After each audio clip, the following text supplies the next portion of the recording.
Hey everyone, what's up? It's Dash Cool. In today's video, we're going to talk about some easy hacks and tips for Pokemon Go. So first of all you need is basic knowledge of Pokemon Go to make use of all my points. So if you don't have that, download the app and start playing around and come back after you pick up the basics. Anyways, first things first. I want to talk about finding Pokemon. Some people say that Pokemon are only at Pokestops or gyms where they appear when you walk. That may be true, but I found a way where you can find their locations a lot easier. Same company that made Pokemon Go had a previous game called Ingress. It's kind of weird, but it's built in the exact same way Pokemon Go is. Here's a map of Pokemon Go and a park by my house. And here's the same view from Ingress. Shows Pokestops and gyms as portals. So you're wondering, okay, what's your point? The same company with the same game idea.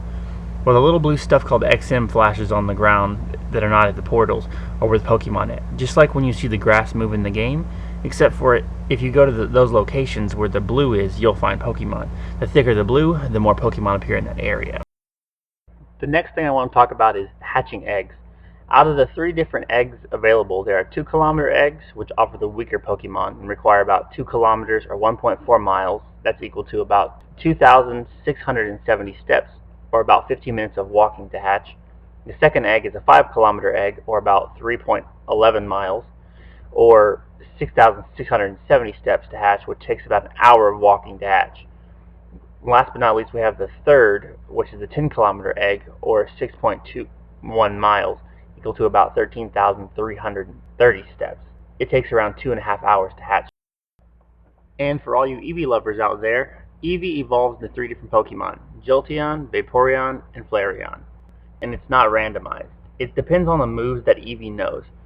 If your Eevee knows Body Slam, it will evolve into Jolteon. If it knows Dig, it will become a Flareon, and if it knows Swift, it will become a Vaporeon. And as far as the super special hacking side of this video, there are apps you can download in the app stores that fake your GPS location so you can use Pokemon Go at home or at work or wherever you wanted to. I did try this, but when you boot the game with the fake GPS app on, the game knows something was wrong, shows the location that you want to be in, but there are no Pokestops or gyms, and usually crashes.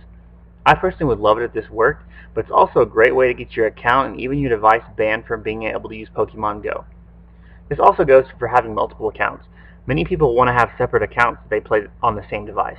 Just as a computer has an IP address it uses to connect to the internet, cell phones have unique signals they send to communicate with Wi-Fi and cell towers. If you're playing Pokemon Go on multiple accounts from the same device, they'll eventually find out and ban you. They could even suspend your account or ban the device you're using. If you guys like what you saw in this video, be sure to subscribe to my channel. I do Pokemon videos every Tuesday, and I will definitely be doing more tips and tricks and hacks for Pokemon Go as more updates and features are released. If you guys like what you saw in this video, click on these links to check out more of my Pokemon videos.